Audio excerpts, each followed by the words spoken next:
नमस्कार दोस्तों, ओम नमः शिवाय। आज हम आपके लिए हरतालिका तीज व्रत की कथा लेकर आए हैं। कथा सुनने के बाद आप हमारे चैनल को सब्सक्राइब करें, बेल आइकन को प्रेस करें ताकि हमारी वीडियो की नोटिफिकेशन सबसे पहले आप तक पहुंचे। वीडियो को लाइक और शेयर जरूर करें। एक बार भगवान शिव ने पार्वती जी को उसके पूर्व जन्म का स्मरण कराने के उद्देश्य से इस व्रत के महात्म्य की कथा कही थी। श्री भोले शंकर बोले, हे गौरी, पर्वतराज हिमालय पर स्थित गंगा के तट पर तुमने अपनी बाल्यावस्था में 12 वर्षों तक अधोमुखी होकर घोर तप किया था। इतनी अवधि तुमने अन्न न खाकर पेड़ों के सूखे पत्ते चबाकर व्यतीत किए। माघ की विकराल शीतलता में तुमने निरंतर जल में प्रवेश करके तप किया। वैशाख की जला देने वाली गर्मी में तुमने पंचाग्नि से शरीर को तपाया। श्रावण की मूसलाधार वर्षा में खुले आसमान के नीचे बिना अन्न जल ग्रहण किए समय व्यतीत किया। तुम्हारे पिता तुम्हारी कष्ट साध्य तपस्या को देखकर बड़े दुखी होते थे। उन्हें बड़ा क्लेश होता था। तब एक दिन तुम्हारी तपस्या तथा पिता के क्लेश को देखकर नारद जी तुम्हारे घर पधारे। तुम्हारे पिता ने हृदय से अतिथि सत्कार करके उनके आने का कारण पूछा। नारद जी ने कहा, गिरिराज, मैं भगवान विष्णु के भेजने पर यहाँ उपस्थित हुआ हूँ। आपकी कन्या ने बड़ा कठोर तप किया है। इससे प्रसन्न होकर वे आपकी सुपुत्री से विवाह करना चाहते हैं। इस संदर्भ में आपकी राय जानना चाहता हूँ। नारद जी की बात सुनकर गिरिराज गद हो गए। उनके तो जैसे सारे क्लेश ही दूर हो गए। प्रसन्नचित होकर वे बोले, श्रीमान, यदि स्वयं विष्णु मेरी कन्या का वरण करना चाहते हैं तो भला मुझे क्या आपत्ति हो सकती है। वे तो साक्षात ब्रह्मा है। हे महर्षि, यह तो हर पिता की इच्छा होती है कि उसकी पुत्री सुख संपदा से युक्त पति के घर की लक्ष्मी बने। पिता की सार्थकता इसी में है कि पति के घर जाकर उसकी पुत्री पिता के घर से अधिक सुखी रहे।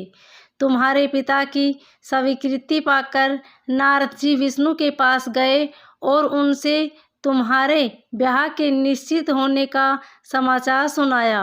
मगर इस विवाह संबंध की बात जब तुम्हारे कान में पड़ी तो तुम्हारे दुख का ठिकाना न रहा। तुम्हारी एक सखी ने तुम्हारी इस मानसिक दशा को समझ लिया और उसने तुमसे विक्षिप्तता का कारण जानना चाहा। तब तुमने बताया, मैंने सच्चे हृदय से भगवान शिव शंकर का वर्णन किया है, किंतु मेरे पिता ने मेरा विवाह विष्णु जी से निश्चित कर दिया।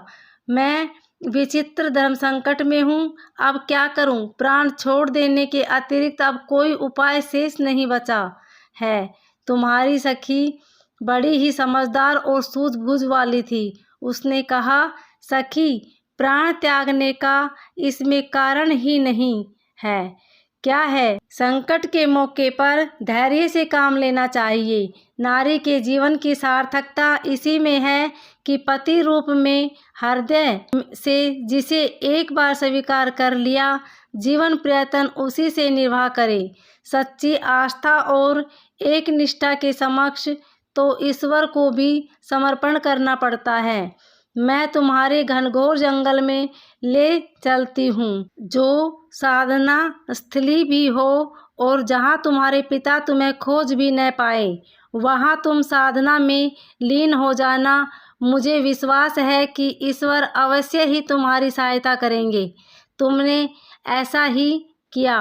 तुम्हारे पिता तुम्हें घर पर न पाकर बड़े दुखी तथा चिंतित हुए। वे सोचने लगे कि तुम जाने कहाँ चली गई। मैं विष्णु जी से उसका विवाह करने का प्रण कर चुका हूँ। यदि भगवान विष्णु बारात लेकर आ गए और कन्या घर पर न हुई तो बड़ा अपमान होगा। मैं तो कहीं मुंह दिखाने के योग्य भी नहीं रहूंगा। यही सब सोचकर गिरिराज ने जोर शोर से तुम्हारी खोज शुरू करवा दी। इधर तुम्हारी खोज होती रही और उधर तुम अपनी सखी के साथ नदी के तट पर एक गुफा में मेरी आराधना में लीन थी। भाद्रपद शुक्ल तृतीया को हस्त नक्षत्र तथा उस दिन तुमने रेत के शिवलिंग का निर्माण करके व्रत किया। रात भर मेरी स्तुति के गीत गाकर जागी। तुम्हारी इस कष्ट साध्य तपस्या के प्रभाव से मेरा आसन डोलने लगा, मेरी समाधि टूट गई। मैं तुरंत तुम्हारे समक्ष जा पहुंचा और तुम्हारी तपस्या से प्रसन्न होकर तुमसे वर मांगने के लिए कहा। तब अपनी तपस्या के फलस्वरूप मुझे अपने समक्ष पाकर तुमने कहा, मैं हृदय से आपको पति के रूप में वर्णन कर चुकी हूँ। यदि आप सचमुच मेरी तपस्या से प्रसन्न होकर आप यहाँ पधारे हैं तो मुझे अपनी अर्धांगिनी के रूप में स्वीकार कर लीजिए। तब मैं तथास्तु कहकर कैलाश पर्वत पर लौट आया। प्रातः होते ही तुमने पूजा की समस्त सामग्री को नदी में प्रवाहित करके अपनी सहेली सहित व्रत का पारण किया। उसी समय अपने मित्र बंधु व दरबारियों सहित गिरिराज तुम्हें खोजते खोजते वहां आ पहुँचे और तुम्हारी इस कष्ट साध्य तपस्या का कारण तथा उद्देश्य पूछा। उस समय तुम्हारी दशा को देखकर गिरिराज अत्यधिक दुखी हुए और पीड़ा के कारण उनकी आंखों में आंसू उमड़ आए थे।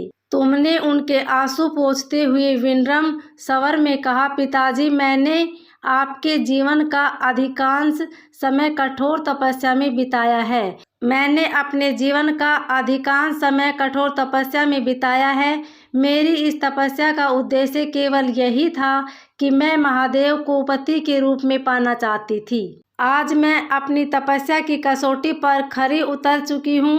आप क्योंकि विष्णु जी से मेरा विवाह करने का निर्णय ले चुके थे, इसलिए मैं अपने आराध्य की खोज में घर छोड़कर चली आई।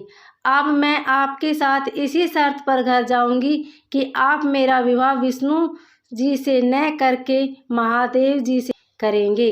गिरिराज मान गए और तुम्हें घर ले गए। कुछ समय के पश्चात शास्त्रोक्त विधि विधान पूर्वक उन्होंने हम दोनों को विवाह सूत्र में बांध दिया। हे पार्वती, भाद्रपद की शुक्ल तृतीया को तुमने मेरी आराधना करके जो व्रत किया था उसी के फलस्वरूप मेरा तुमसे विवाह हो सका। इसका महत्व यह है कि मैं इस व्रत को करने वाली कुंवारी कन्याओं को मनोवांछित फल देता हूँ। इसलिए सौभाग्य की इच्छा करने वाली प्रत्येक युवती को यह व्रत पूरी एक निष्ठा तथा आस्था से करना चाहिए। ओम नमः शिवाय।